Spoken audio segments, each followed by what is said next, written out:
Nunca, né? É, melhor que nunca mais, não. Não, eu não falei quase nunca.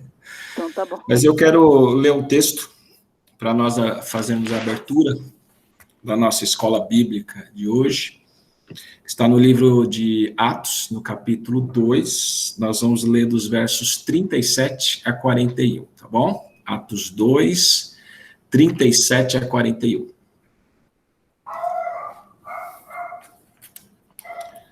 Diz assim a palavra do Senhor.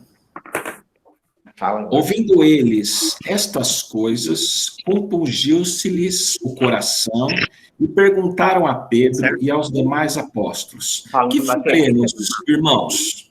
Mas não é o meu. Vou começar de novo, tá? Tem algum áudio aberto aí? Um áudio aberto. Dona Reginilda. É o meu. Deixa eu fechar. Pronto. Vou ler de novo, tá bom? Ouvindo eles estas coisas, compungiu-lhes o coração e perguntaram a Pedro e aos demais apóstolos: que faremos, irmãos? Respondeu-lhes Pedro: arrependei-vos e cada um de vós seja batizado em nome de Jesus Cristo para a remissão dos vossos pecados e recebereis o dom do Espírito Santo. Pois para vós outros é a promessa, para vossos filhos e para todos que ainda estão longe, isto é, para quantos o Senhor, nosso Deus, chamar. Com muitas outras palavras, deu testemunho e exortava-os, dizendo: saivai-vos dessa geração perversa. Então, os que lhe aceitaram a palavra foram batizados, havendo um acréscimo naquele dia de quase 3.000 pessoas. Esse texto é bastante conhecido. Os apóstolos tinham acabado de passar do Pentecoste com a presença do Espírito Santo, com as línguas em fogo, e aí eles começaram voluntariamente pregar, e essa história fala de um discurso de Pedro que levou à conversão de quase 3.000 pessoas, né? Depois desse discurso de Pedro, que era um homem iletrado, ele não tinha conhecimento nenhum, ele mesmo dizia de si mesmo que ele não tinha as boas palavras na boca, ele tinha dificuldade, né, com as letras, né? E no verso 37, essas 3.000 pessoas perguntam para eles: o que faremos? Você fez esse discurso, o nosso coração foi tocado e nós queremos fazer alguma coisa. Agora nos ensina o que fazer. E a resposta no verso 38 de Pedro é: arrependei-vos. A primeira coisa que Pedro diz e orienta diz: se arrependam dos vossos pecados. Que esse é o anúncio que nós devemos fazer para as pessoas. A primeira coisa que as pessoas precisam fazer, que nós precisamos fazer, é nos arrepender dos nossos pecados. E a resposta de Pedro foi: se arrependam dos vossos pecados, mas sejam também batizados em nome de Jesus Cristo para a remissão dos pecados e recebereis o dom do Espírito Santo. Não foi a eloquência das palavras de Pedro, não foi a sua capacidade acadêmica, a sua experiência acadêmica que levou essas 3.000 pessoas aos pés de Jesus Cristo, mas foi Pedro ter reconhecido a Jesus como Senhor e Salvador da sua vida, que possibilitou a Pedro ser usado dessa maneira, né? E porque evangelizar nada mais é do que contar a sua história de mudança de vida por meio de Jesus Cristo. O que Jesus Cristo fez? Quais foram as coisas que ele fez em seu favor? Como é que ele te salvou desse lamaçal do pecado, né? Então, evangelizar é isso, né? Faz parte da essência da igreja. Sem a evangelização, a igreja é como se fosse uma planta estéril, que não gera frutos, que não tem frutos. Ela não tem sentido, né? E nesse estudo de hoje a gente vai aprender um pouco por que nós devemos evangelizar e por que nós não evangelizamos e quais são as implicações disso para a vida da igreja. Tá bom? Que o Senhor nos abençoe nesse tempo. Abençoe o Fabrício, que atendeu o nosso pedido para nos dirigir essa noite nesse estudo. Eu sei que ele já foi preparado pelo Espírito Santo para ser usado essa noite, mas nós vamos orar para que Deus fale profundamente a nós a respeito desse tema tão importante, tá bom? Vamos fechar os nossos olhos e deixar Deus falar conosco. Santo e bendito Deus, te louvamos, Senhor, por essa noite em que nos encontramos em torno da Tua palavra e pedimos em nome de Jesus que o Senhor abra os nossos corações a respeito dessa verdade santa e pura.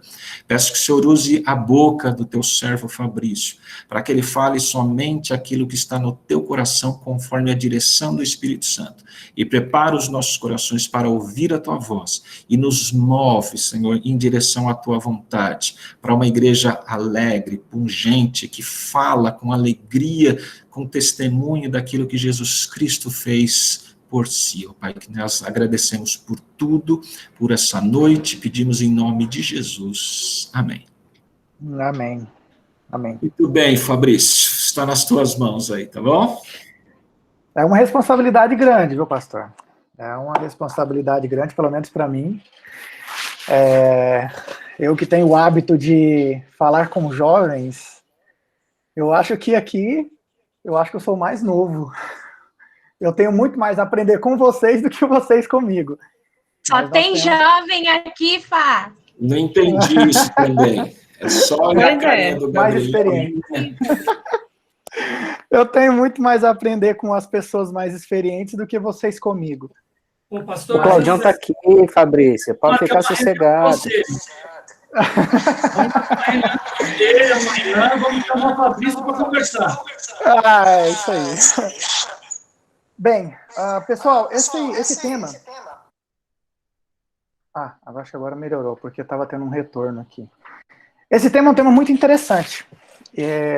E como eu geralmente falo para jovens, e eu vou considerá-los como se fossem, jovem interage, entendeu? E nesse primeiro momento, onde esse tema é muito importante, como o pastor Renato falou, e eu quero que duas pessoas, se não tiver assim, em um curto espaço de tempo, eu mesmo leio, eu quero que o primeiro, pastor Luizinho, já que o senhor me chamou para ter uma conversa, então o senhor vai abrir. 1 Pedro 3, 15 e 16. E o pastor Renato, Mateus 22, 37. Nós vivemos num mundo hoje, irmãos, onde o evangelismo é cada vez menor. Por quê? Por diversos motivos, nós vamos estudar alguns deles. Mas nós temos que o principal de não ser menor, o evangelismo, é de nos adaptarmos ao nosso público. Então, pastor Luizinho, primeiro o senhor, depois o pastor Renato. 3, 15 e 16, certo? 1 Pedro 3, 15 e 16. Em vez disso, consagre a Cristo como Senhor de sua vida, e se alguém lhes perguntar a respeito de sua esperança, estejam sempre preparados para explicá-la. Façam-no, porém, de modo amável e respeitoso. Mantenham sempre a consciência limpa. Então, se as pessoas falarem mal de vocês, ficarão envergonhadas ao ver como vocês vivem corretamente em Cristo. Perfeito, obrigado, pastor Renato.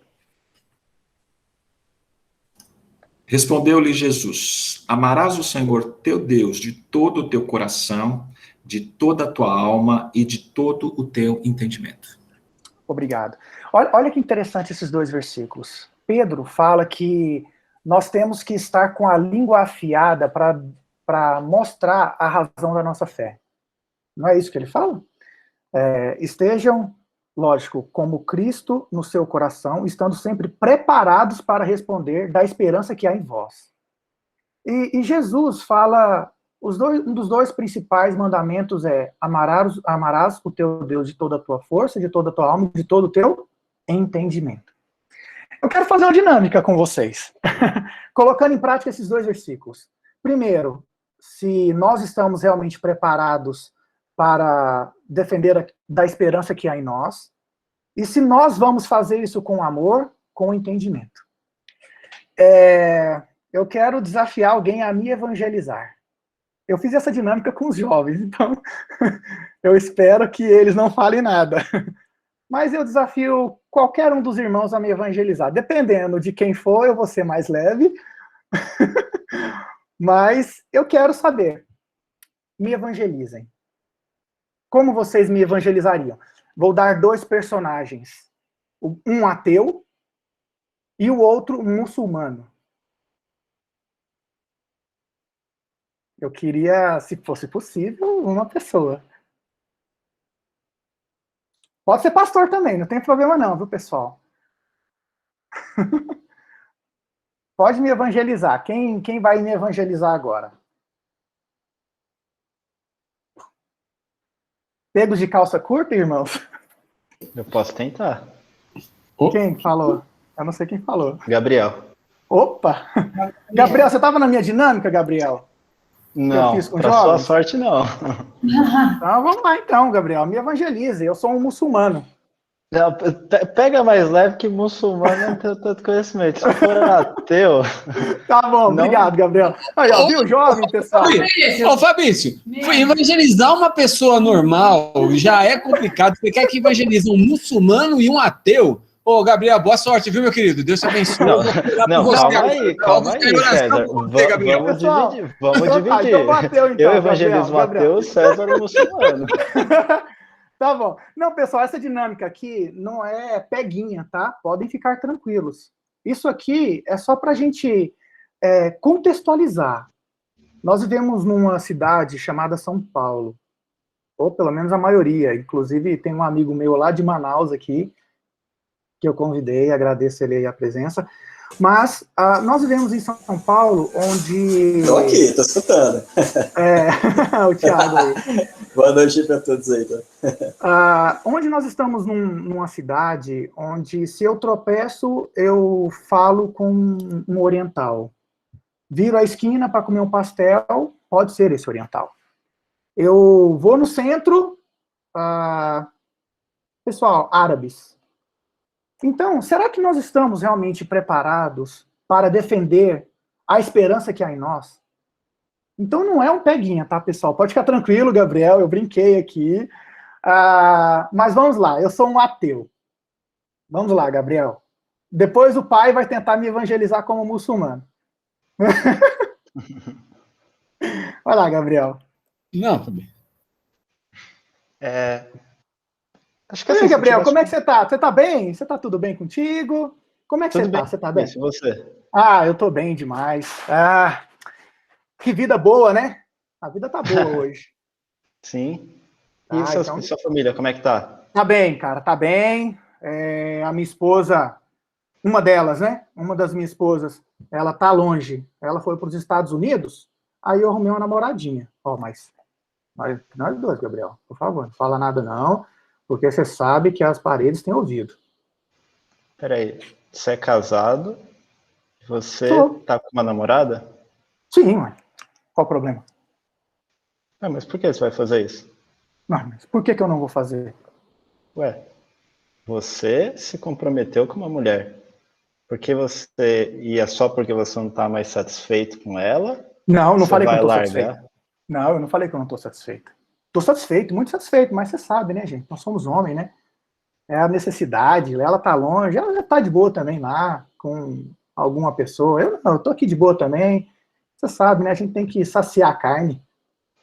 Eu entendo que a gente tem muitos impulsos, muitas vontades, né? Sim, opa, é bom, viu? Mas se fosse você, né? Coloque-se no lugar dela. Não, tá de boa. Saber? Tá de boa. Aqui a gente tá tudo bem, tudo bem. Ela pode fazer tranquilamente, nós temos um casamento muito aberto. Bom, eu não vou dizer que eu concordo, tá? Não, de fato, não concordo. Por que você não concorda? Por que você não concorda? Me explica um pouco. Por que você não concorda? Por uma questão de compromisso e relacionamento, né? Eu acho que a gente não deve... uma vez que você firma um compromisso, você deve seguir esse compromisso até o fim. E no casamento, não, mas eu estou cumprindo. Eu tô cumprindo meu compromisso até o fim. Então, mas quando ela você chegou, tá no acabou o matrimônio... namoro. Não, mas você é casado. Quando você Sim, tá, casei lá no você ali civil. diante de testemunhas, você firma um pacto falando, eu vou ser fiel a essa mulher. A partir do momento em que você tem uma no cartório namorada, a gente você não não faz isso, tá não. sendo fiel a ela. Não, no cartório não tem isso, não. No cartório, perguntou se a gente consente um com o outro, nós consentimos. No cartório foi maravilha.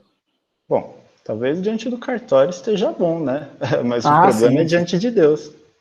Deus? Não acredito em Deus. E por que você não acredita em Deus? Ué, me dá um motivo para acreditar em Deus. O Covid. A maldade. Legal. Vamos pegar um exemplo que você me deu. Covid. Vamos lá. Por que a Covid prova a inexistência de Deus? Não, a pergunta não é essa. A pergunta é por que a Covid prova a existência de Deus? Eu não falei. Eu não acredito em Deus. Você que tem que me provar a existência dele. E não eu que tenho que provar a inexistência dele. Entendi, legal. Uma das coisas que eu acho que, apesar da Covid, apesar de todas essas atrocidades que a gente vê, que a gente liga, a gente vê, eu acredito que a Covid prova a existência de Deus justamente porque, assim, aos olhos humanos, se não tivesse alguém maior segurando tudo, suportando tudo, a gente já estaria acabado há muito tempo. Então eu acredito que o fato da coisa não estar pior do que já está, prova que existe um Deus, que ele está segurando tudo, sustentando todo o universo por nós.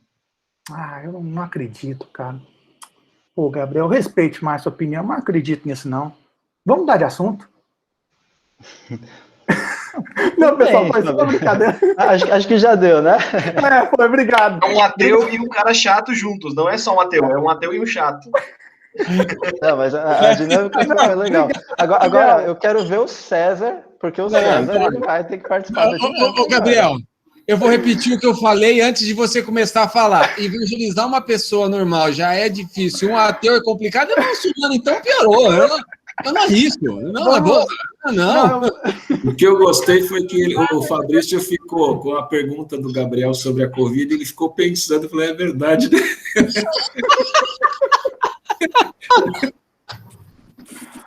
Mas assim, pessoal, isso é bom, sabe por quê? Porque isso acontece nas nossas vidas.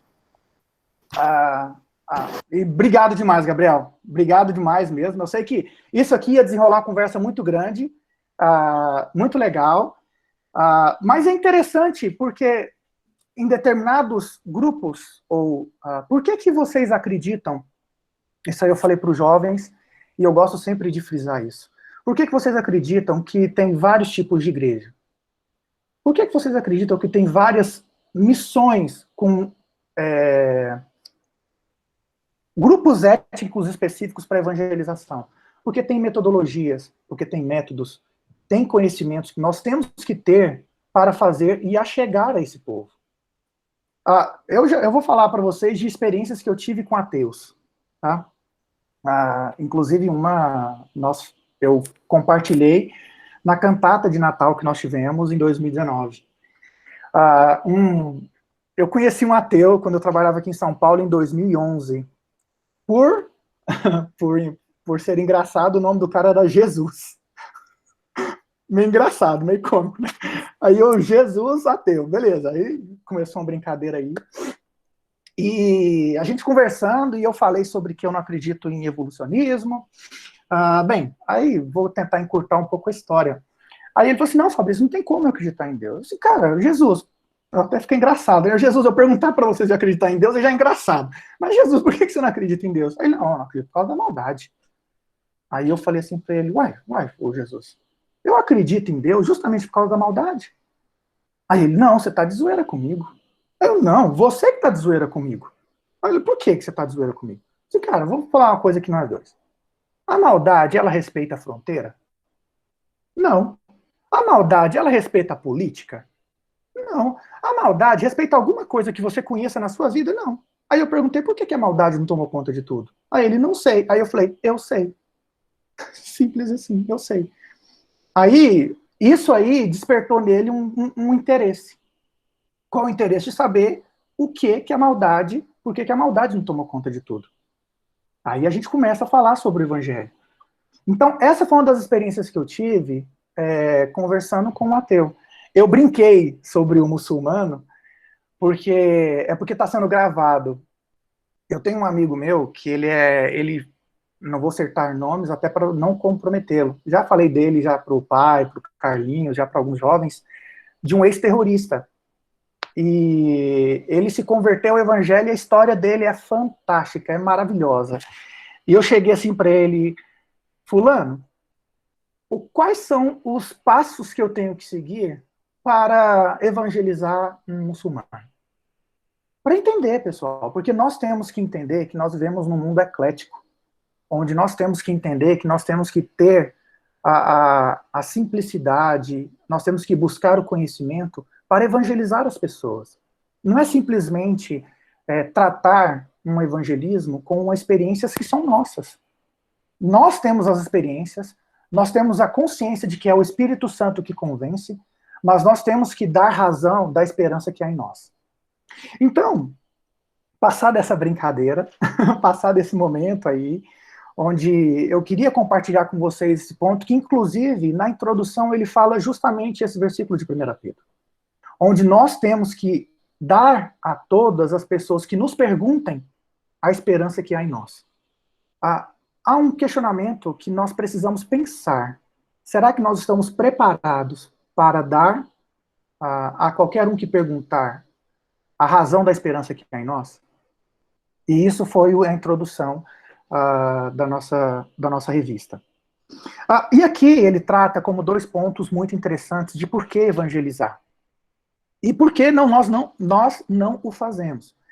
O primeiro ponto de precisar, ou da necessidade do evangelismo, é reconhecer Deus como o Senhor das nossas vidas. Reconhecer Deus. Então, ele traz isso aqui na revista, e ele traz também, como segundo ponto, que nós temos que ter um amor ao próximo, que é tudo aquilo que Jesus resumiu em 2 mandamentos. Amarás o teu Deus e amar ao próximo. Então, nós temos que amar ao próximo de certa forma, de que se ele não entender a necessidade de Jesus Cristo na vida dele, ele simplesmente vai para o inferno. Então, nós temos que amá-lo ao ponto de que nós temos que compartilhar com ele a principal mensagem da salvação das nossas vidas. Então, isso é fundamental. E aqui, na revista, ele traz, inclusive, o autor, foi bem interessante em alguns pontos. Quem não tiver revista, depois leia na íntegra, né, porque eu passarei aqui e farei aqui alguns exemplos e algumas experiências pessoais que eu tive nessa parte de evangelismo. Porque todos nós já tivemos, eu tenho certeza que todos nós já tivemos alguma experiência em algum ponto com o evangelismo, de evangelizar uma pessoa. O primeiro item que ele colocou aqui é do receio de causar problemas. Quantas vezes nós nos omitimos com receio de causar problemas por causa do nome de Cristo? Isso aqui é algo para pensarmos. É algo para analisarmos até que ponto nós estamos dispostos a causar esse problema. Eu lembro de uma experiência de um pastor, ele estava em Marrocos. Marrocos, como todos os irmãos sabem, é considerado um país muçulmano, e ele tem o hábito da perseguição aos cristãos. Esse pastor estava junto com um outro missionário do campo, lá de Marrocos, e eles estavam na casa. E foi interessante o jeito que ele contou essa história, porque no início parece ser engraçada, mas até que ponto nós estamos preparados. Ele falou que estava o irmão, o missionário, ele e mais uma família louvando a Deus e ali conhecendo, fazendo a comunhão, e simplesmente batem pessoas na porta da casa. E começam a falar na língua deles que se eles não parassem, ia matar todo mundo, e assim essa história. E o missionário que estava, ele automaticamente saiu, né, porque quem foi atender a porta foi as donas da casa, né, os proprietários, e o cara que estava atendendo, o proprietário da casa, não, pode vir aqui, pode matar todo mundo, inclusive tem 2 profetas de Deus aqui, ó. Aí o pastor, que era o missionário, foi lá e falou assim, não, vamos acalmar as coisas. Aí pegou os dois e falou assim, ó, vamos sair daqui agora, senão nós vamos morrer. Então, isso, quando você conversa com missionários que trabalham nesses países perseguidos, o que eles mais falam e o que eles mais trabalham é justamente a ameaça de morte. Eles trabalham com isso como se fosse alguma pessoa cheirando o cangote deles. E é bem interessante quando você começa a ouvir experiências de pessoas que passam por isso. Então, até que ponto nós estamos dispostos a causar problemas por causa do nome de Cristo? E ele cita aqui, inclusive, o autor da revista, ele cita que precisamos entender que o sofrimento pelo nome de Cristo é algo normal para a vida cristã. Será que nós entendemos realmente isso? Porque muitas vezes nós ouvimos que as pessoas buscam a Deus para ser pela saúde ou pela prosperidade financeira.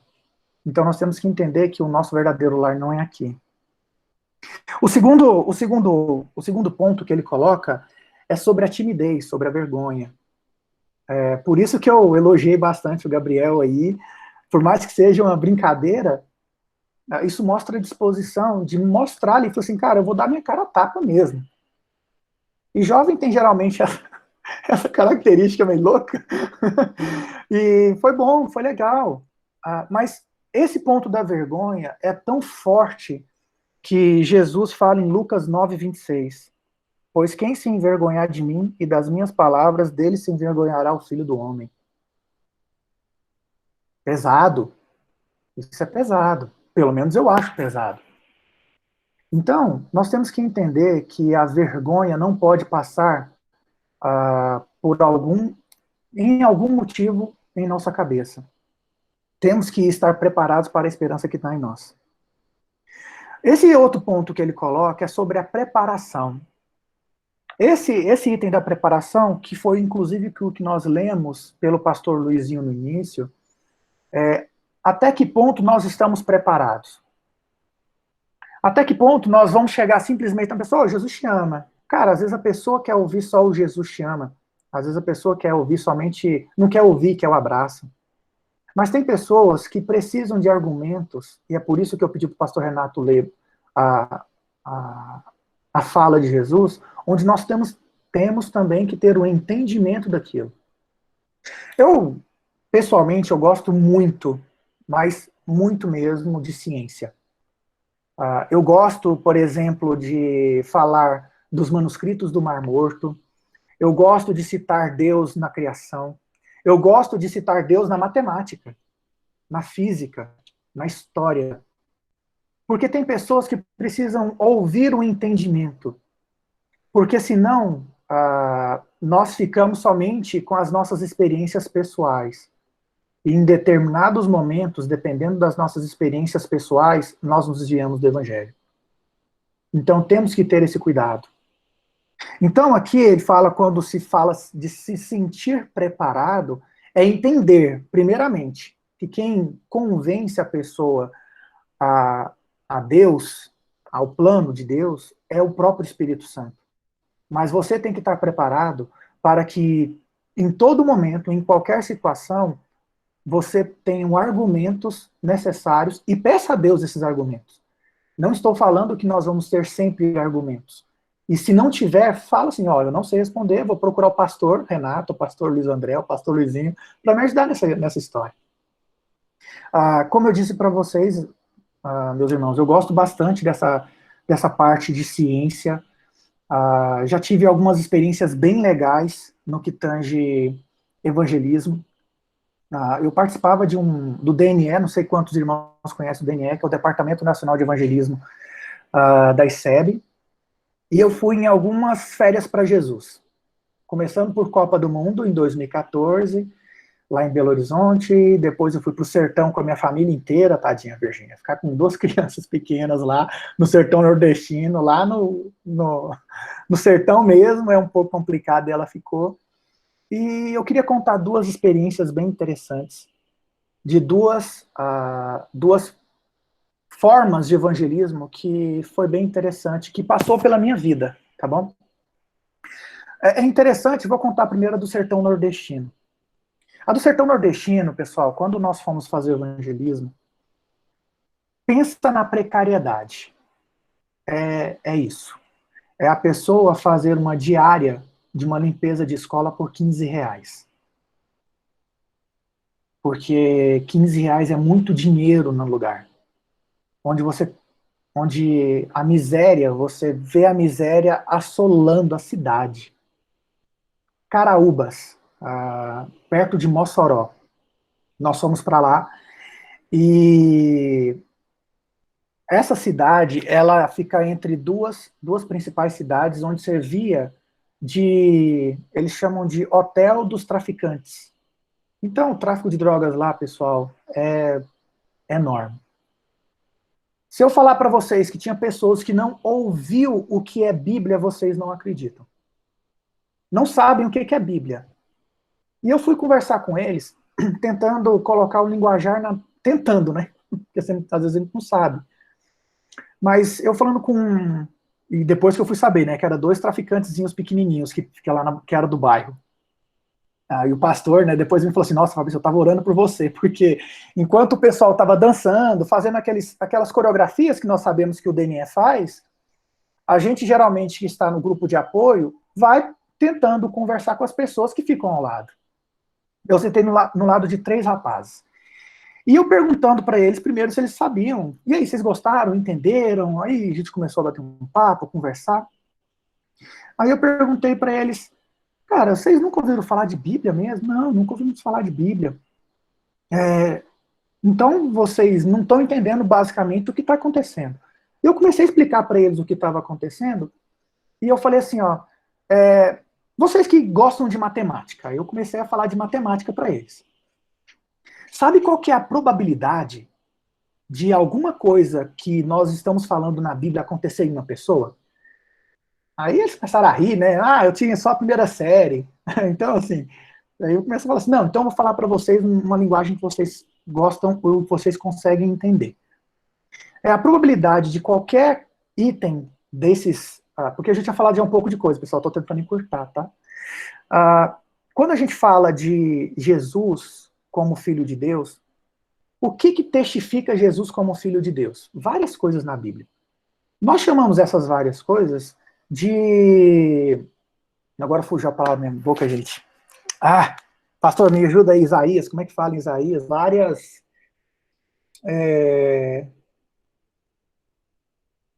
que fala do nascimento de Jesus. Como é que fala, gente? Esqueci a palavra agora. Genealogia. Profecias? Profecias, obrigado, Fê. Várias profecias. Várias profecias.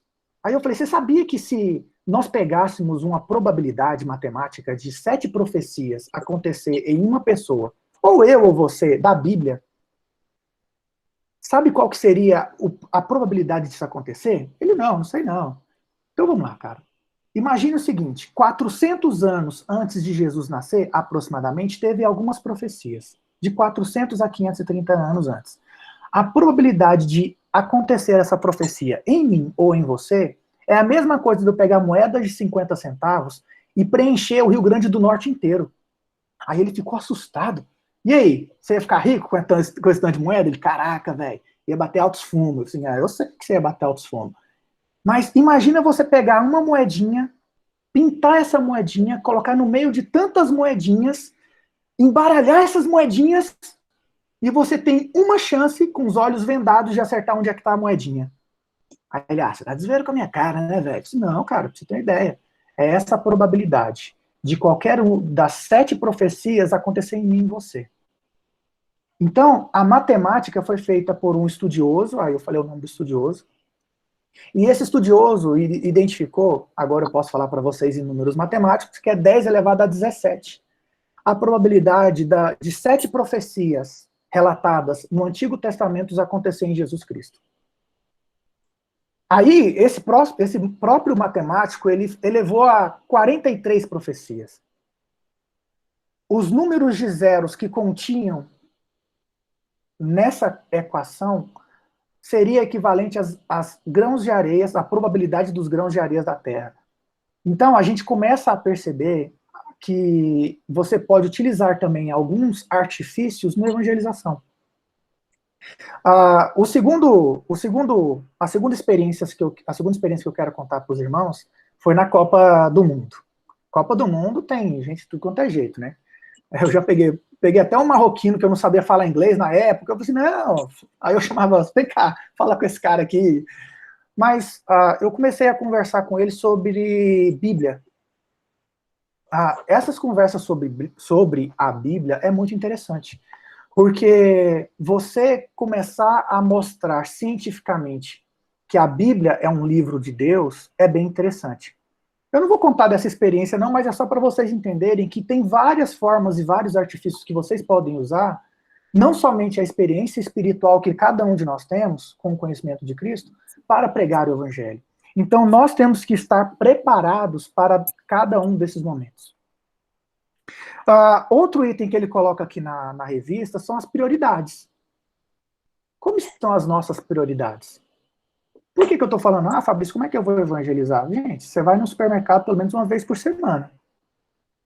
Qual que é a sua prioridade para evangelizar o caixa? Quantas vezes já pegou um caixa chorando, ou triste, ou angustiado, por algum motivo qualquer da vida dele?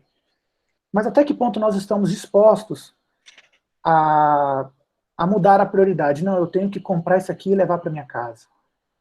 A prioridade tem que ser a vida daquela pessoa, que talvez seja a sua última conversa. Nós não sabemos. Talvez seja a nossa última conversa.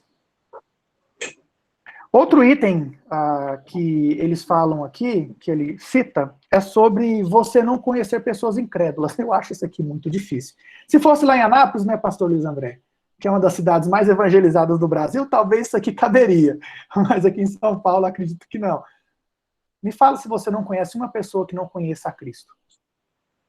Nós temos que entender que tem pessoas sedentas. E eu estou falando sobre esse sedento, né? Por quê? Porque tem muitas pessoas que não sabem o que fazer. Nós temos a necessidade de adoração. É nosso. Então, precisamos entender que as pessoas estão sedentas de entender o que é realmente o verdadeiro sentido do cristianismo. Ele coloca, para finalizar eu vou tentar dar uma corrida aqui, porque eu acho que eu me estendi. Ele coloca uma realidade muito dura, que inclusive Paulo cita em Romanos 1,16, onde ele fala, eu não me envergonho do evangelho, que é o poder de Deus para salvar o mundo. E ele fala aqui, na realidade, o que não queremos é assumir que muitas vezes não acreditamos ser o evangelho o poder de Deus para a salvação. Será que nós acreditamos que o poder do evangelho é para a salvação de todos os que creem? Até que ponto nós estamos dispostos a evangelizar um homossexual? Até que ponto nós estamos dispostos a evangelizar? Ou porque, assim, às vezes nós queremos ficar só ali entre nós, no nosso conjunto de cristãos. Mas a igreja, uma igreja saudável, não é uma igreja que olha para si. É uma igreja que olha para fora. E o segundo ponto aqui, ele fala o que é evangelização. Eu vou dar o meu conceito do que é evangelização, para mim, Fabrício. Eu vou ler para vocês, não vou pedir para ninguém, mas eu vou ler para vocês Jó 42. Para mim, o que é evangelismo se reflete no que Jó fala no capítulo 42, no versículo 5. Fabrício, tá, pessoal? Eu te conhecia só de ouvir, mas agora os meus olhos te veem. Não tem como você saber o que é evangelismo se você não sabe ou se você não tem aquela comunhão com Deus para que você possa transmitir aquilo que você vive também. Porque senão seus atos não vão refletir aquilo que você fala. Então aqui ele coloca sobre o que é evangelização em 4 pontos. O primeiro ponto que ele fala é sobre o ensino. Ele fala sobre essa parte do ensino, onde nós temos que fazer ou entender o que é o ensino da palavra de Deus. Ele coloca sobre o evangelho, que é a cruz de Cristo. Essa parte do evangelho, do que é a cruz de Cristo, eu acho que para mim é a parte que mais me emociona. Por que me emociona? Porque quando a gente fala do evangelho, não tem como nós não falarmos do pecado. E o pecado, para mim, quando eu fiz um treinamento de liderança em 2003, com o pastor Ariovaldo Ramos, ele me ensinou um pouco o que é graça de Deus. E ele falou um conceito de pecado que eu guardo até hoje para a minha vida.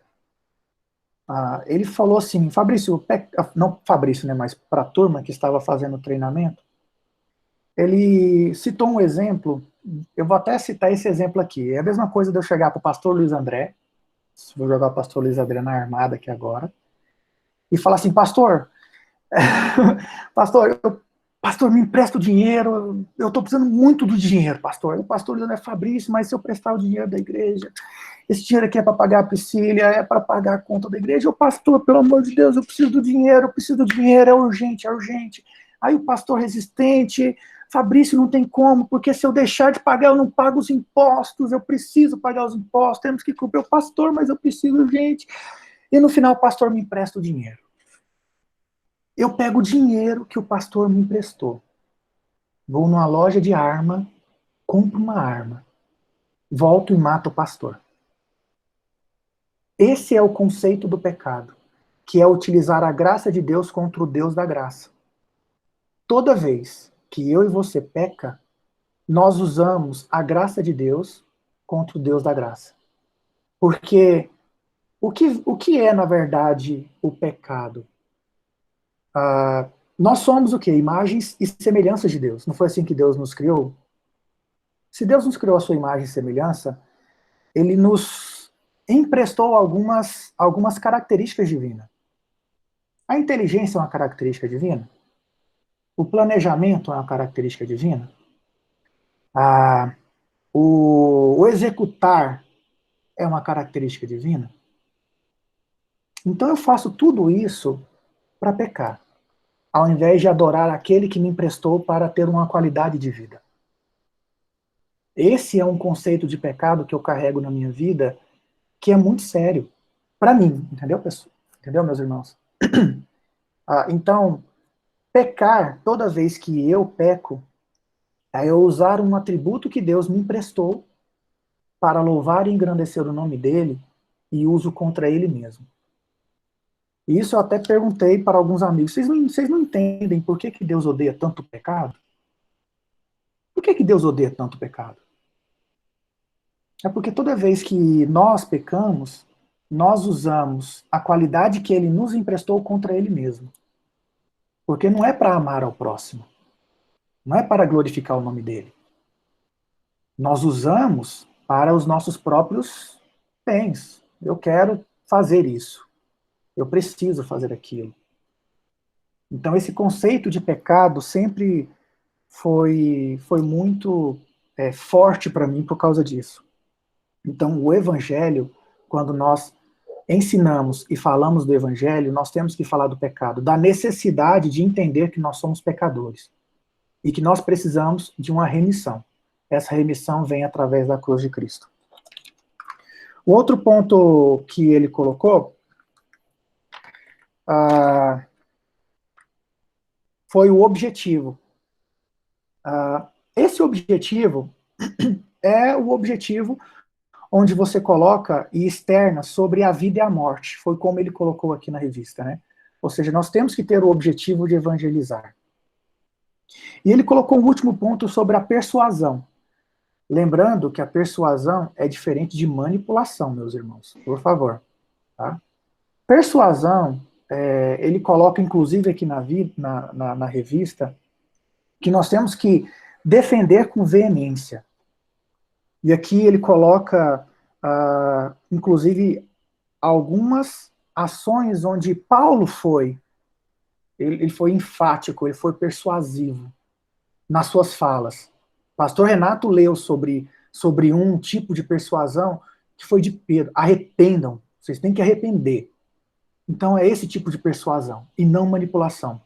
Ele coloca aqui que não devemos manipular emoções, não devemos impor nossa opinião, não devemos coagir uma resposta favorável àquilo que eu prego. Então temos que ter... Desculpa. Nós temos que ter o cuidado desta persuasão, para não manipular a emoção da pessoa que está precisando em favor de.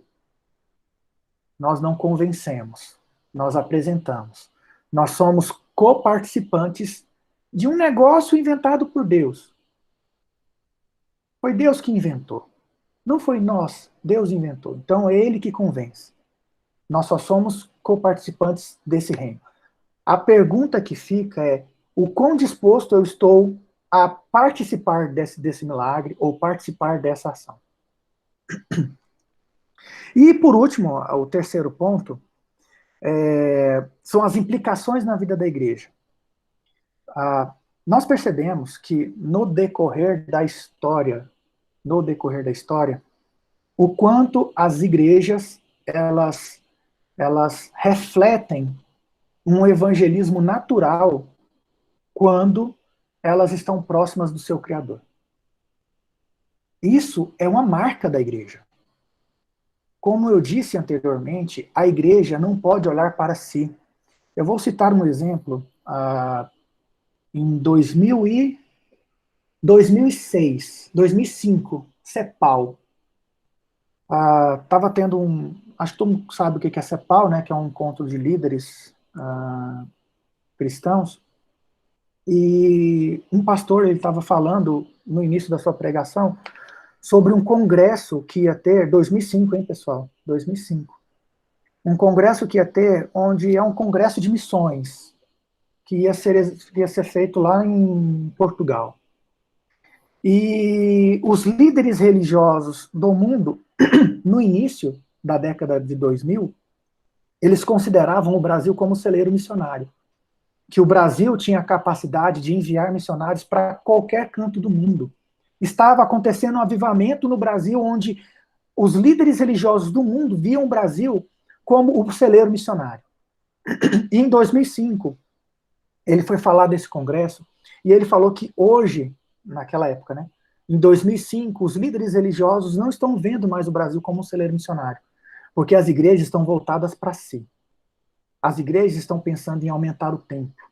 As igrejas estão pensando simplesmente em trocar bancos. Não estou falando que isso não é necessário, viu?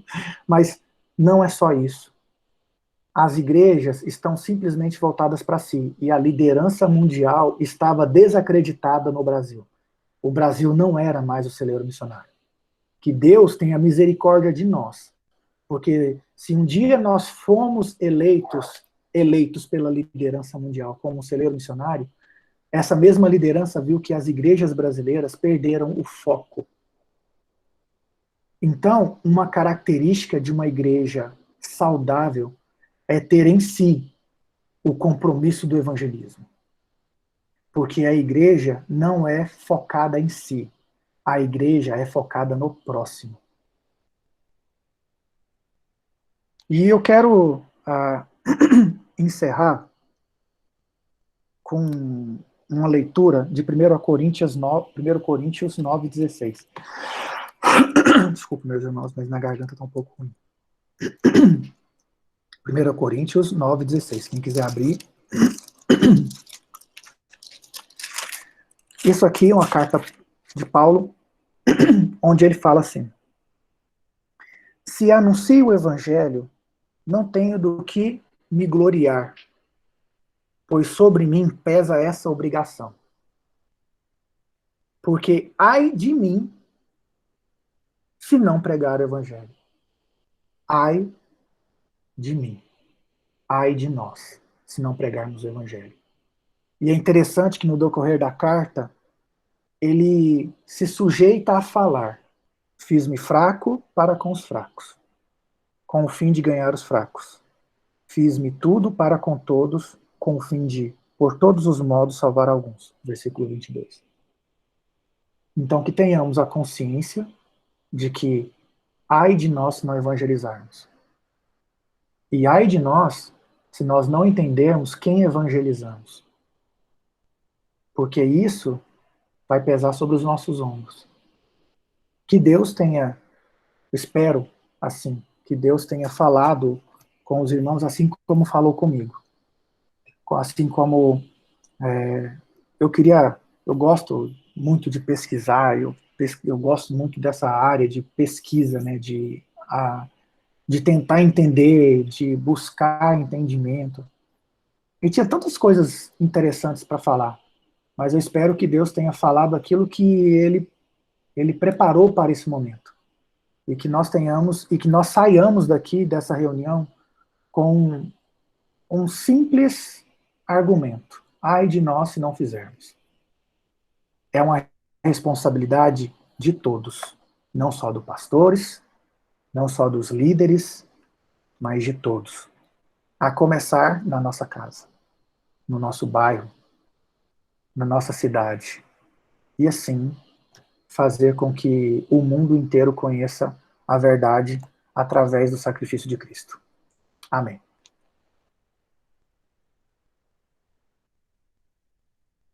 Eu não sei quais são os trâmites burocráticos agora. Agora é com o pastor Renato. Ou se tem dúvidas, perguntas, fiquem à vontade, irmão. Se eu não souber, eu tenho 3 pastores pelo menos aqui, presbíteros é que não faltam, entendeu? Queria fazer uma pergunta, pode ser? Pode, se eu não conseguir responder, tem pastor demais aqui. Você falou sobre foi na sua última fala, sobre o parecer, né, do pessoal lá de fora com relação à escassez, né, de pessoas evangelizando aqui no Brasil. Né? Pessoas dispostas a sair e evangelizar. Uhum. Agora, voltando um pouco assim, para a política, você sabe que tudo tem um método, né? E justamente você me fez lembrar que nessa época nós estávamos sofrendo já uma perseguição, né? Entendeu? Assim, ou seja, as pessoas estavam muito voltadas, a manipulação era muito forte em cima das pessoas, e elas estavam deixando, você falou igreja em si, né? Mas elas estavam para outras coisas. Isso aí é uma coisa proposital, entendeu? Justamente para esvaziar a parte religiosa. É uma campanha muito grande para isso. Inclusive até na direção da principal igreja, né? No mundo, a gente percebe que isso aí é uma coisa certa. Eles querem terminar com isso. Eles querem que os jovens, que o pessoal abandone a igreja. Estão até derrubando igrejas. O que você acha? Não seria por aí também uma coisa assim que fosse um método que estivesse sendo utilizado para isso? Irmão, eu vou falar uma opinião, tá bom? Okay. Sinta-se respondido por uma opinião. Eu acredito que o mundo não vai ficar melhor. Deixa eu citar Bíblia para o senhor. Okay. No momento em que a igreja foi mais perseguida, foi o momento que ela mais cresceu. Vamos citar Atos. Depois da morte de Estevão, teve uma grande perseguição aos cristãos. Nessa perseguição aos cristãos, eu até brinco, né? Teve um espalha-brasa. Teve cristão, menos os apóstolos ficaram em Jerusalém, o resto foi, e ali houve uma grande disseminação do evangelho através de uma perseguição. E isso a gente percebe no mundo. Tá? Quando a gente prega a verdade, e a gente entende que essa verdade é a verdade que liberta, a pergunta que eu tenho que fazer para mim é até que ponto eu estou disposto a defender essa verdade. E foi isso que aconteceu com os apóstolos, com os mártires da igreja. com os pais da igreja no passado. Eles defendiam Cristo porque eles estavam dispostos a morrer por Cristo, independentemente da perseguição. Então, o que aconteceu nessa época aí, que esse pastor falou sobre esse esvaziamento, mesmo que haja esvaziamento, mesmo que haja, mas nós temos que entender que nós estamos sujeitos a um domínio aqui no mundo que não é o que nós queremos para a nossa vida eterna. Então nós temos que entender que isso faz parte a perseguição. O ponto que a gente tem sempre que pensar é até que ponto eu estou disposto que essa perseguição me fortaleça e eu faça a diferença nas pessoas, diferença na vida das pessoas que estão ao meu redor, apesar da perseguição. Então, como eu falei, isso aqui é uma opinião pessoal. Eu acredito que a igreja brasileira, ela está nesse mormaço de... porque nós somos muito livres aqui. Lá na China, hoje, está tendo a maior concentração de pessoas se convertendo ao cristianismo, não é porque não tem perseguição. É um dos países muito perseguidos, com derrubadas de igreja, tirando o símbolo do mais, né, ou da cruz das igrejas. Então, a perseguição não pode inibir a igreja, a perseguição tem que aumentar.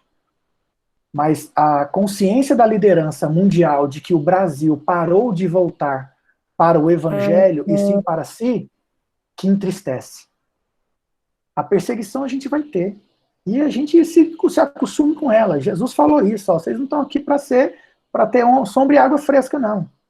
A vida de vocês não é aqui, a vida de vocês é na eternidade comigo. Então, essa é a minha posição.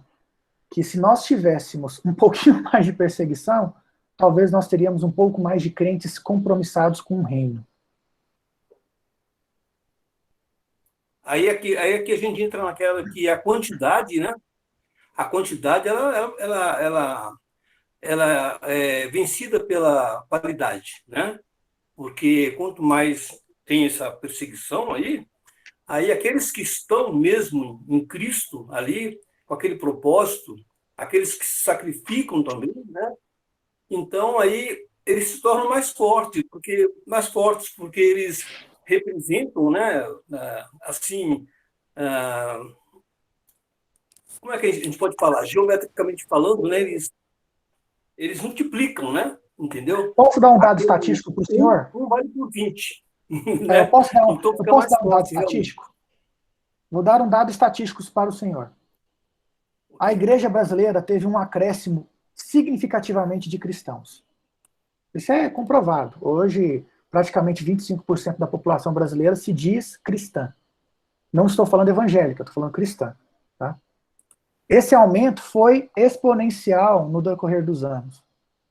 O que a gente percebe, olha o tanto que nosso problema é grave.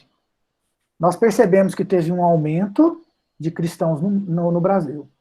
Só que o Brasil só teve piora. Isso mostra claramente que o cristão não é sal e nem luz. Porque, na teoria, com o aumento do cristianismo no Brasil, o que deveria acontecer com o Brasil? Melhorar. Nós não somos sal e luz? Nós não representamos 25% da população brasileira? E por que o Brasil só piora? É coisas para se pensar. É coisas para nós entendermos onde estamos falhando como igreja. Igreja de Cristo. Não estou falando só manda aqui, tá, pastor? É igreja de Cristo. Tá?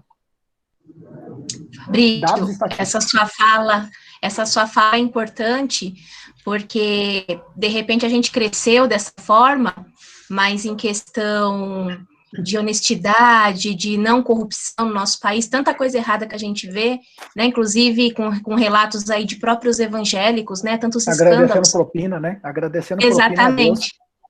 Talvez seja pelo fato de que realmente a evangelização não está sendo eficaz como deveria, como você nos falou essa noite, quando você falou da questão do método, né? Porque às vezes as pessoas esses 25% da população estão ouvindo um tipo de evangelismo que fala das bênçãos e das provisões de Deus, e só que Deus é bom, mas não estão ouvindo falar sobre a real condição do ser humano, do pecado, né? Então, há conversão, porém, aquela conversão que está levando o país para esse declínio moral que a gente tem vivido hoje, né? Então, somos 25% da população, porém, a gente vive um declínio moral tão grande em tantos aspectos, né? Com tantos escândalos, e o Brasil em nada melhorou, né? Então, talvez a falha seja justamente isso, na forma correta de evangelizar, mostrando para esses que são evangelizados, a questão como a revista traz aqui, né,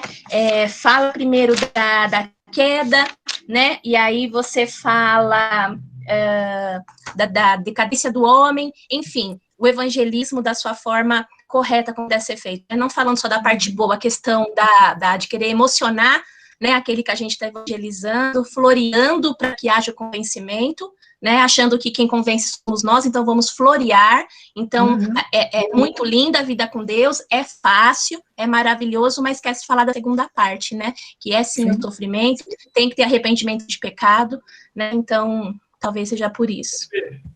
Ô Fê, só lembrando um detalhe, né, se o cara não entende o que é pecado, ele não tem arrependimento. Se ele não entende o que é pecado, não tem arrependimento, não tem conversão. Ele está convencido, só isso. Fabrício. Isso aí. Fabrício. Sim. Eu queria dizer uma coisa. Essa revista ela veio para mim, né, e nós recebemos a revista, e tem eu estou evangelizando uma pessoa, um rapaz, através da tia dele. Essa tia dele trabalhou comigo numa empresa e ela me mandou um recado desesperado uns tempos atrás, sobre o sobrinho dela. Ela tem um sobrinho que estava internado, entubado e já declarado impossível a cura dele. E eu comecei a falar com ela, comecei a trocar mensagens com ela através do WhatsApp. Eu não tive ainda um contato direto com ele, mas eu estou fazendo um bate-volta com ela. Eu passo para ela, ela transmite para ele. Quer dizer, eu estou evangelizando dois, concorda? Sim. Então eu disse para ela, falei, olha, eu vou colocar o nome dele no grupo de oração. Nós temos um grupo de oração aqui e certamente Deus vai fazer alguma coisa por ele. Muito bom. Aí o que aconteceu? Ele começou a melhorar. Através das minhas orações, através das orações, ele melhorou. Já saiu da intubação, foi para o quarto e foi para a casa dele. Então eu disse para ela, olha, eu me sinto no meu coração que eu tenho que orar, mas presencialmente com ele. Como eu não posso ir aí, eu vou fazer uma oração via online através do vídeo. Ah, tá bom. Aí ficou nisso, ela ainda não falou, olha, eu tenho cobrado ela. Eu falei, como é? Você já falou com ela? Eu falei, não falei ainda com ela. Então hoje ela me respondeu o seguinte, eu escrevi, boa noite, estou me preparando para enviar a mensagem para o Augusto. Aí ela falou, ai, que bom, hoje é o aniversário dele.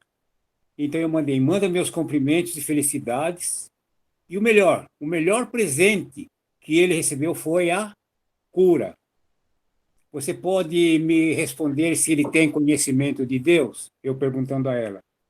E ela me disse, eu sei, ele respondeu para ela, eu sei que foi a diferença, tia, porque o papai do céu me deixou ficar. Sim, ele disse para ela que, aliás, ela disse para ele que muitas pessoas oraram por ele. E ele disse, eu sei, obrigado. Então eu estou me preparando, Fabrício, para mandar uma mensagem para ele. Aí eu vou entrar naquela área do arrependimento, e que Deus fez para a vida dele. Foi um presente, e ele tem que retribuir esse presente através do conhecimento de Deus. Então eu estou preparando o caminho. Então, por isso que eu digo que essa Bíblia, essa lição veio muito a calhar, essa revista, porque está me dando a oportunidade de evangelizá-lo. Já começou no meio do caminho. A primeira pergunta que eu fiz, ele tem conhecimento de Deus? E a resposta foi aquele: Papai do céu deixou que eu ficasse aqui, aqui neste mundo, e não me levou. Bem, eu não sei o que eu respondo. Graças a Deus, amém, por isso que o senhor continua sendo usado por Deus, entendeu? Nesses momentos. Eu acredito que aí é uma opinião, ou você vai pela dor ou você vai pelo amor. Tem pessoas que começam a entender o amor de Deus, não a dor deles, entendeu? Eu nunca coloquei Deus numa caixinha, e nunca vou colocar. Deus faz da forma que Ele quiser, do jeito que Ele quiser, quando Ele quer, da forma que quer, entendeu? Seja por mensagens, mas eu levo bastante comigo sobre ter um entendimento para responder e dar razão por aquilo que eu creio, entendeu? Então, que Deus continue usando o senhor, irmão. Que Deus possa usar o senhor cada vez mais, nesse sentido de o encorajamento, isso aí, esse encorajar do senhor, essa coragem do senhor, edifica a igreja. Edifica. Porque quantas pessoas não fazem isso e podem fazer, né? Pastor? Fabrício. Boa noite, pessoal, tudo bem?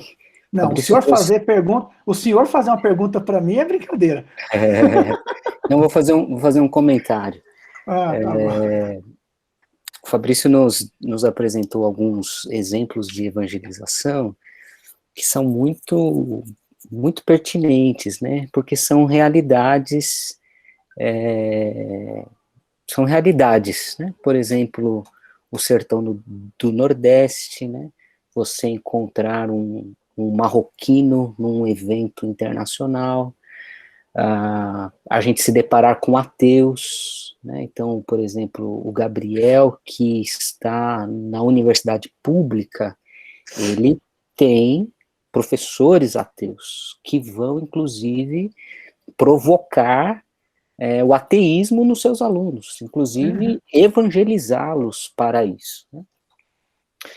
Contudo, um dos aspectos que eu penso ser de grande relevância para a vida da igreja e para a evangelização, para uma evangelização que seja eficaz, é a evangelização a partir dos relacionamentos profundos, né?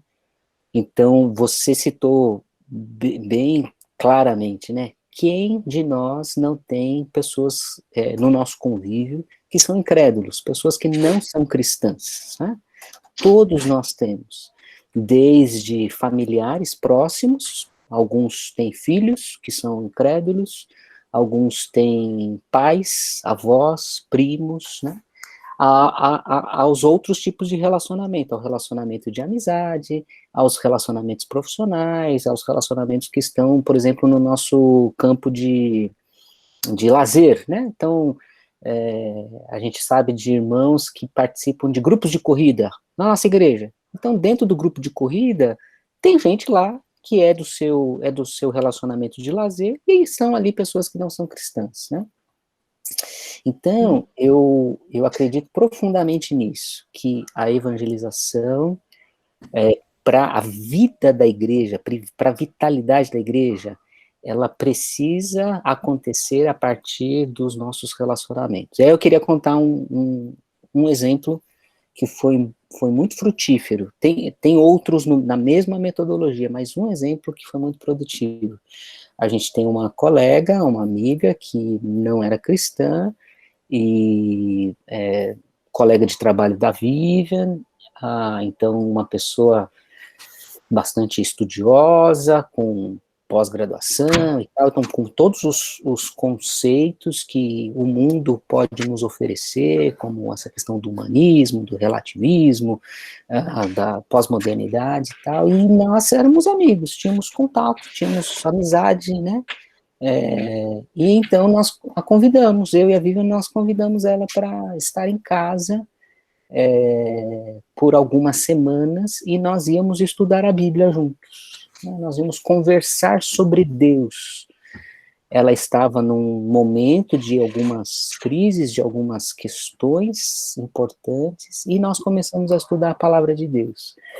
E aí nós usamos uma metodologia, que isso é importante, né? Muitas vezes a gente acha que metodologia não é fundamental. Deus vai me dar na hora o que eu tenho que falar.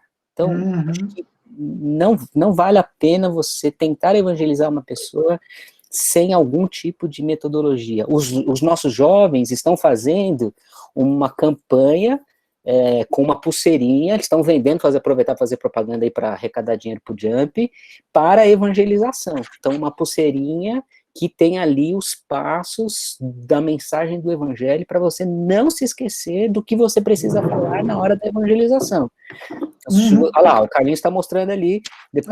Eu ia pegar a minha aqui. A pulseirinha, R$15 a pulseirinha inflacionada comigo aí, para ajudar bastante os Jump, acho que é R$5, né? R$5. Você compra e você tem uma metodologia. Nós usamos aqui, no meu exemplo, a metodologia do Investigando o Cristianismo, um material de nossa editora, que foi criado pela igreja que o pastor John Stott pastoreava lá na Inglaterra, baseado no livro de Marcos. Então, nós começamos a estudar a Bíblia com essa irmã hoje, né, a partir do Evangelho de Marcos.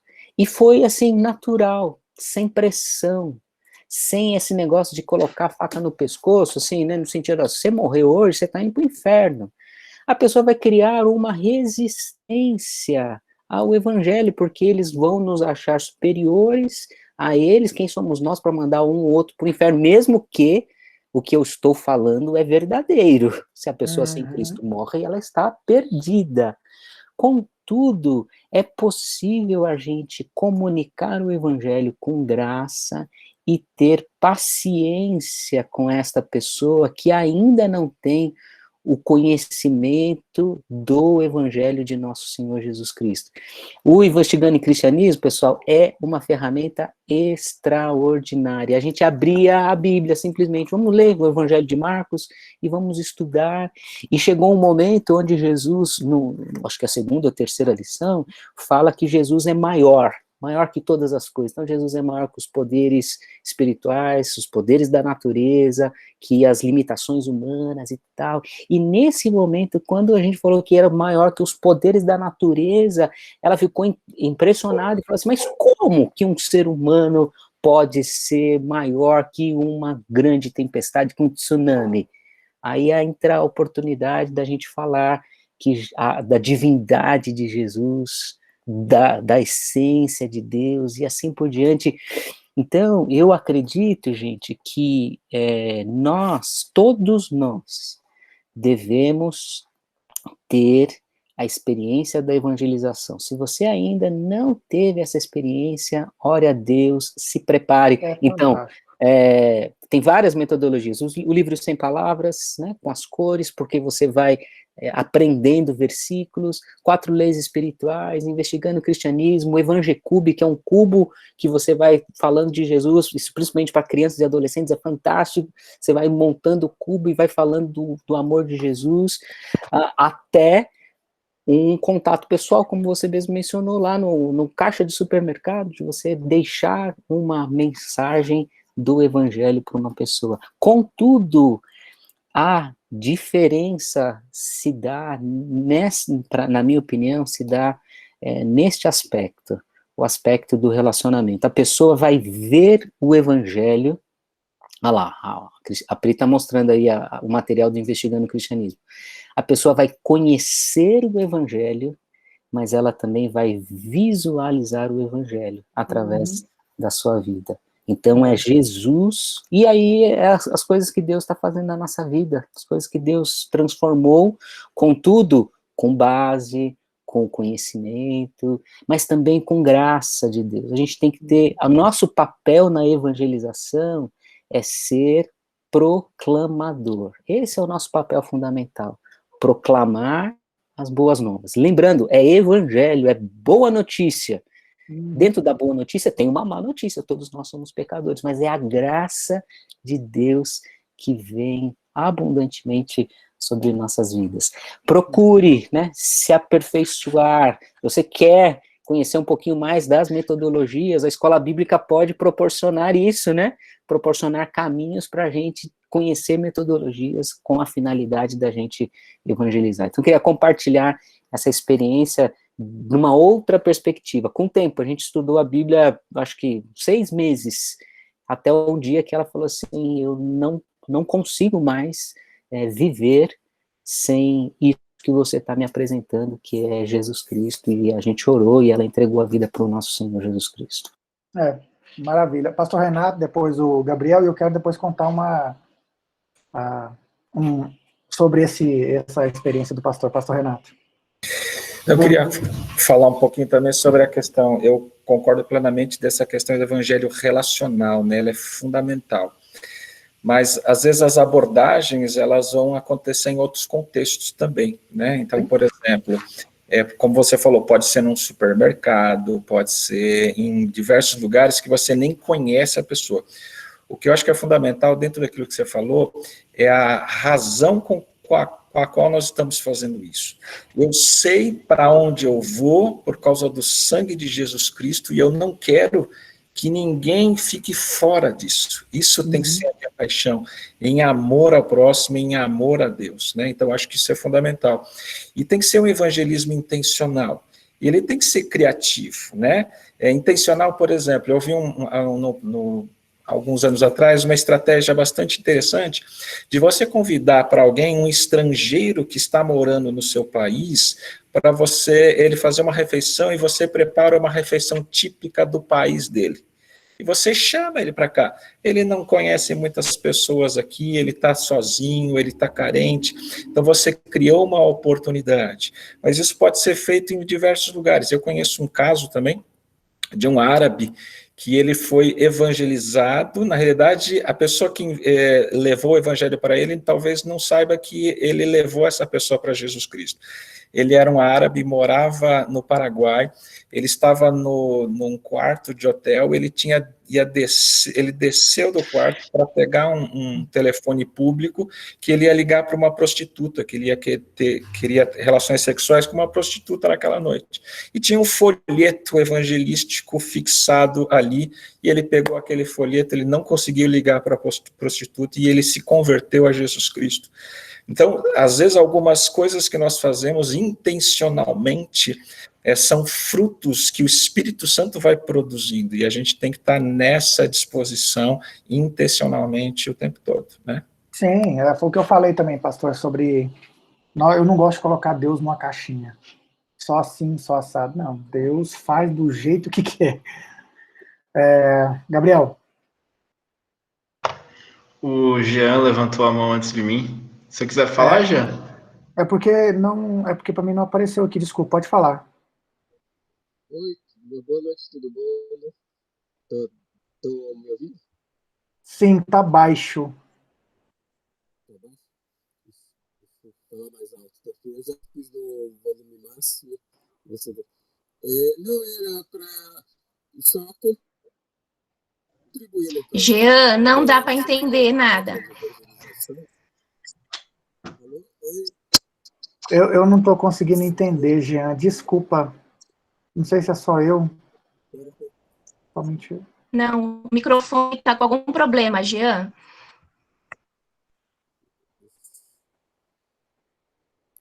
Está ouvindo agora melhor? Para mim está baixo.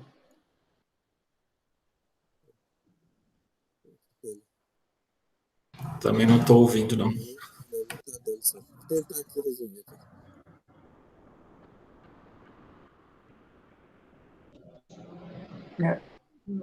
Jean, desculpa, se quiser escrever, desculpa, eu não estou entendendo. Está muito baixo? Não tá bom não, Jean.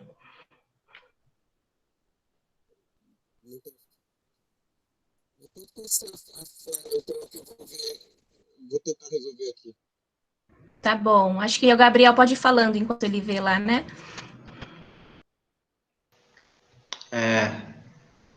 O que eu tenho para falar, na verdade, é mais contar uma experiência do que outra coisa, né? Eu tinha muita vergonha de falar do evangelho. Não sei se é porque eu sou mais jovem e tal, ou uma questão da minha personalidade, né? Mas eu tinha muita vergonha. Isso começou a mudar um pouco justamente quando eu fui para Campinas fazer a faculdade. Acho que pelo fato de eu estar num ambiente novo ali, muita gente não me conhecia, eu dei a cara a tapa, né? Falei assim, às vezes eu tinha que resolver o problema, né? Como é que eu faço matrícula? Então eu tinha que começar a conversar com pessoas, coisa que eu não fazia. E no primeiro ano eu morei num pensionato, em que eu acho, não tenho certeza, que eu era o único cristão de lá. Só que quando eu cheguei lá, apesar da vergonha, eu falei assim, se eles me perguntarem se eu sou cristão ou não, eu vou responder que sim, mesmo que eu tenha vergonha, qualquer coisa, né? E aí, no começo, eles não me levaram muito sério. Só assim, né, da boca para fora, né? Aí, em algumas ocasiões, foi mudando a perspectiva deles. Por exemplo, um dia eu estava no quarto, com a porta fechada, lendo a Bíblia, e o menino abriu e falou assim, não, peraí, você não tá zoando, você é cristão mesmo, né? Apesar de todas as provocações, porque era assim, era todo dia, né? Eles tinham alguma piadinha e tal. E aí, eventualmente, eu tentava compartilhar um pouco do evangelho. Ainda que com muita vergonha, né? Mas fui mandando e tal. E aí, depois que eu fiquei um pouco mais corajoso, eu acho que eu comecei a me colocar, de certa forma, como juiz, né? Sobre eles, assim, ó, você, meio que apontar o dedo na cara e tal. Que foi uma abordagem que não deu certo. E aí eles pararam de falar um pouco comigo. Eu falei assim, isso não vai dar certo. Aí, num segundo momento, o que eu fiz? Eu falei, tá bom, eu não vou falar do evangelho tão diretamente. Então, eu comecei a perguntar, quem são vocês? Do que vocês gostam? Eu comecei a me incluir nas algumas coisas que eles faziam, algumas, né? Que nem tudo eu fazia. E aí eu lembro de um dia, no final do primeiro ano, em que quase todos os meninos tinham voltado para casa. E eu fiquei no pensionato, acho que eu e mais 3, 5 meninos. E eu estava lá, eu tive a oportunidade de conversar com um menino, veterano meu, que era bissexual, e aí eu tive a oportunidade de falar no Evangelho, sobre o Evangelho com ele. Mas acho que se eu tivesse tentado de outra forma, não teria dado certo. Então eu fui criando relacionamento com ele, até o ponto dele se sentir confortável de me questionar algumas coisas sobre a minha fé. E ali, no primeiro momento, eu não sabia muita coisa que responder, né? Até hoje tem gente que me deixa numa sinuca de bico, assim, às vezes eu não sei responder mesmo, vou procurar e tal. Mas acho que foi uma experiência interessante, assim, foi o trabalho de um ano inteiro até que eu tivesse uma oportunidade para falar com ele. Ah, que legal. Nossa, eu acho muito legal essas experiências, sabe, Gabriel? Mas eu gosto demais. O que eu ia contar para o pastor, e, na verdade, contribuir com o que o pastor disse e o que o pastor Renato falou, sobre esse relacionamento pessoal. Quando eu falei daquele meu amigo que era terrorista, e eu perguntei para ele, como você faz para evangelizar muçulmano? Ele falou, a primeira coisa, ganhar a confiança do cara. Primeira coisa é você ganhar confiança para que ele comece a te questionar. Aí ele deu outras dicas, né, claro. Por exemplo, ele falou, porque não sei se todos os irmãos têm conhecimento, mas 70% da Bíblia deles tem na nossa Bíblia. 70%. O Velho Testamento inteiro. Então, eles odeiam Paulo. Então, você não pode falar das cartas paulinas para o muçulmano. Você não pode falar, assim, no primeiro momento, até você ter a confiança total, sobre a santidade da Maria. Para eles, Maria é santa e só teve Cristo. Então, tem muitas coisas interessantes que o primeiro item que ele falou para mim foi o seguinte, Fabrício, eu ia mostrar o áudio dele. Porque eu pedi para assim, fulano, me passa um áudio, porque eu quero mostrar na escola bíblica dominical. Na verdade, eu pedi um vídeo. Aí ele falou assim, a minha liderança não me permitiu mandar um vídeo, mas eu vou te mandar um áudio. Aí, como está gravando, aí eu achei prudente não mostrar o áudio. Porque eu ia mostrar o áudio de 5 minutos dele, das dicas que ele deu para você evangelizar um muçulmano. E a primeira coisa que ele falou é relacionamento. Mais alguém tem alguma pergunta? Ou expor aí uma experiência? Fique à vontade. Oi, agora voltei. Agora estamos escutando já. Tá dando para ouvir, né? É Agora porque eu sim. troquei de celular, deu uma pane no som lá e depois caiu. Não, era só para contribuir sobre os pontos muito bem apresentados sobre evangelismo, né? E, assim, eu tenho um livro que eu acho que todo cristão deveria ler também, junto com a Bíblia, que é o livro dos Mártires, né? De John Fox, né? E ele foi escrito em 1500 e pouco, e é sobre os mártires dos primeiros mártires do Evangelho, né? E tem vários exemplos, né? Então, aí eu só queria citar, eu li faz mais de 10 anos, mas eu ainda tenho o livro, e graças a Deus eu tenho marcado as partes importantes do livro, que é o meu hábito, assim, e tinha 3 pontos que eu, enquanto vocês estavam falando, que vem corrobora muita coisa. Tem uma parte aqui falando da perseguição, né, que o Theo Queiroz citou aí, e na página 25 ele dá um diagnóstico, né, sobre a perseguição. E ele falando isso no capítulo da perseguição aos primeiros cristãos, né?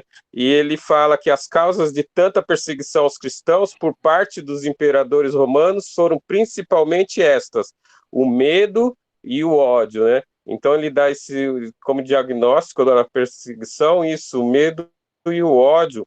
Então e esse medo, por que o medo, né? O medo é a ignorância que eles tinham cegas, né? E o desconhecimento, né, da natureza do reino de Deus, né?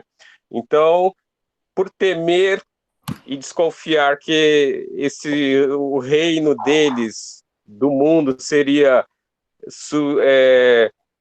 subvertido, né, por causa dos cristãos, então eles tinham esse medo. E o ódio também nesse mesmo tom também, porque o medo ao cristão é porque, por desconhecer os cristãos, né, e eles sabendo que os cristãos desprezavam os preceitos, os deuses deles, então era grande o ódio. Então, na verdade, esse diagnóstico ele permanece até hoje, né? O medo e o ódio ao cristão, né? E aí, tanto é que a culpa de tudo que acontecia no mundo era revertida por os cristãos. Ó, aconteceu alguma coisa ruim, eram os cristãos que são culpados, então eram eles que eram penalizados e mandavam para forca, lá para... deu um branco lá dos gladiadores, né? Para as arenas, né? Então, esse era um dos diagnósticos, né? E uma coisa interessante também é que tem a parte do John Cliff, né? John Wycliffe, que é lá de 1300, né? O John Fox, quando ele fala sobre o John Wycliffe, ele fala o seguinte, né? Que o John Wycliffe, ele contestava, né, a igreja da época, né? Os papas da época, né? Então, aí ele fala sobre o John Wycliffe: naqueles dias a religião se encontrava num estágio de total depravação e corrupção. Apenas o nome de Cristo resistia a isso entre os cristãos, mas sua verdadeira e vivificante doutrina era tão desconhecida entre a maioria como seu nome tornara-se popular entre todos os homens. Quase não se ouvia falar da fé, do consolo, da finalidade e uso da lei, do ministério de Cristo, da nossa impotência e fraqueza do Espírito Santo, da grandeza e força do pecado, das verdadeiras obras da graça e justificação gratuita pela fé e da liberdade do cristão. Aí essa parte aqui é bem interessante, que é semelhante a muitas igrejas hoje em dia também. Ó. O mundo, abandonando o poder vivo da palavra espiritual de Deus, era totalmente conduzido e ofuscado pelas Eu até, na época, eu grifei bem grande pelas cerimônias externas e tradições humanas, né? Que é o que acontece com muitas igrejas que colocam de lado a palavra, né? E começa a se ligar às tradições humanas, né? E só para terminar, tem um outro mártir que ele cita aqui, que é William Tyndale, né? Que tem a ver um pouco com ou muito, né? Que o Fabrício, você falou de estar em lugares que as pessoas não conhecem, não sabem da palavra de Deus, né? Não tem acesso também, né? E aí ele fala que ele percebeu que não era possível conduzir os leigos a qualquer verdade, a menos que as escrituras fossem colocadas diante de seus olhos de forma clara, em sua língua materna, para que eles pudessem ver o significado do texto, né?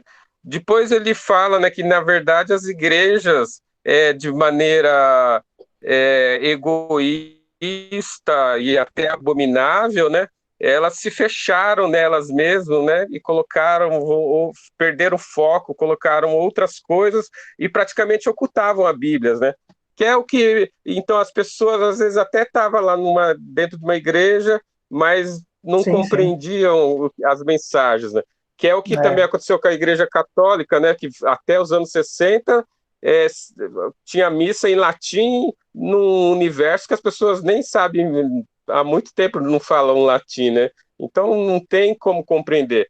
Então acho que o evangelismo tem muito disso. Você precisa falar a língua do outro para ele compreender, né? Tem que se aproximar dele e mostrar, né? Se você ocultar, como o Tyndale cita, a mensagem não vai chegar, né? Era só para acrescentar isso que eu achei interessante. Eu lembrei do livro, até peguei o livro de volta, que tinha essas passagens aqui. Ah, legal, obrigado. Não. Bem, o que faço, pessoal? Se nenhum irmão tiver mais nenhuma contribuição ou dúvida, a gente pode encerrar. A gente tem um termômetro quando tá legal assim, por conta do horário, né? 9h40, e se deixar ainda tem assunto para a gente falar, né? Então, uma bênção, Fabrício, que Deus continue abençoando a sua vida. Feliz demais de ter acertado assim o tiro certo, Fabrício, dessa aula de evangelismo, que a gente vê através da sua vida, a paixão que você e sua família têm por missões, por evangelismo, e foi uma bênção. Muito obrigada mesmo, que Deus continue te abençoando e te usando. E todos nós aqui, jovens como somos, aproveitamos muito a sua aula, viu? Muito obrigada. Muito obrigada, foi uma bênção realmente.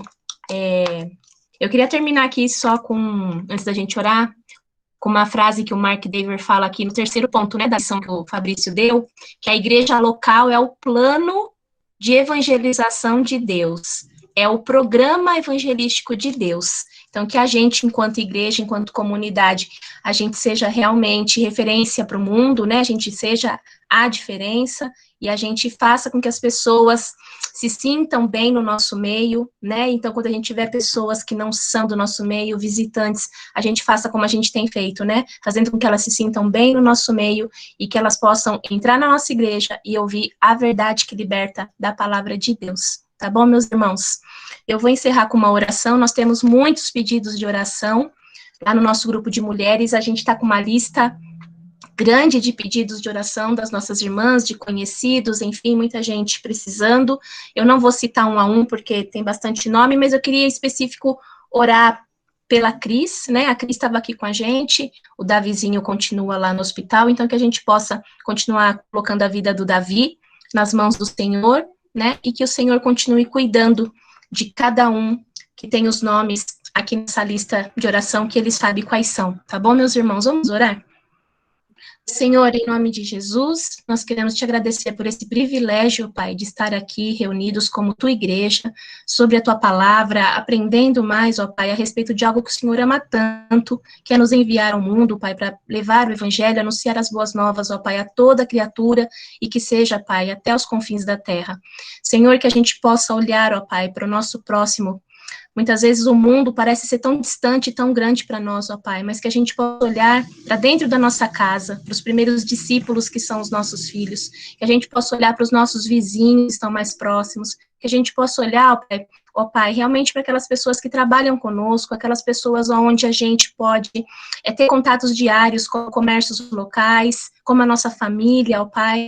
Que o Senhor nos desperte, ó Pai, que o Senhor nos levante enquanto servos do Senhor, dispostos a transmitir aquilo que um dia o Senhor anunciou a nós, Pai, que é a salvação, que é a transformação, que é a regeneração, sermos regenerados, ó Pai, pela Tua palavra, transformados, ó Pai. Coloque em nós, ó Pai, o amor, acende a chama, reacende, Senhor, em nome de Jesus, para que sejamos, ó Pai, teus discípulos em todos os lugares onde o Senhor nos colocar, Pai. Nos envia, nos encoraja, ó Pai, tira de nós toda a timidez, tudo aquilo, ó Pai, que nos impede, ó Pai, de avançar para evangelizar as pessoas, para levar vida, ó Pai, para livrá-los, ó Pai, da morte eterna. Deus, em nome de Jesus, coloca mais amor no nosso coração. Coloca, Senhor, mais que o nosso coração queime, Senhor, diante da necessidade das pessoas e desse mundo, de ouvir a Tua palavra, palavras de esperança, palavras que libertam, Pai. Em nome de Jesus, usa cada um de nós aqui, a minha, meus irmãos, ó Pai, em nome de Jesus. Nos dê estratégia correta, Senhor. Fala ao nosso coração. Em nome de Jesus, Pai, nos use para o louvor da Tua glória. Pai, eu quero te pedir, ó Pai, por cada um que está com o nome nessa lista de oração, que o Senhor abençoe a necessidade de cada um, levando consolo, Pai, levando cura, levando esperança àqueles que estão hospitalizados, Pai, nesse momento, precisando somente do ar para respirar, Pai.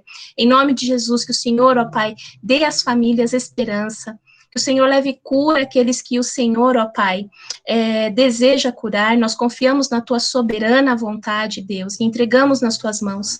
Quero colocar mais uma vez aqui a vida do Davi nas Tuas mãos, da Cris, do Josilon, Pai, da Dona Clélia.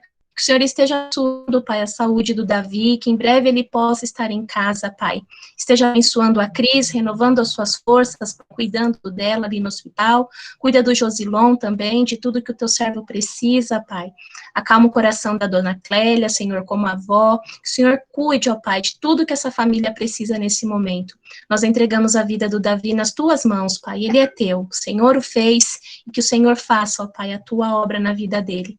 Obrigada, Pai, por esta noite, pela vida do Fabrício. Obrigada, Pai, por cada irmão que esteve aqui para ouvir somente a Tua voz. Nós te agradecemos e pedimos que o Senhor continue, Pai, capacitando a Tua igreja para que a gente possa ser relevante, Pai, ali naquele local, e que a gente possa, Senhor, abrir as portas e realmente ir para o mundo, Pai, e pregar o Evangelho.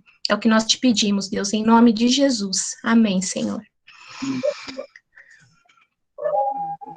Boa noite, meus irmãos. Até quarta-feira que vem, com a marca de número 6, membresia. Semana que vem a gente se reúne de novo. Deus abençoe cada um de vocês, tá bom? Amém. Tchau, tchau. Boa noite.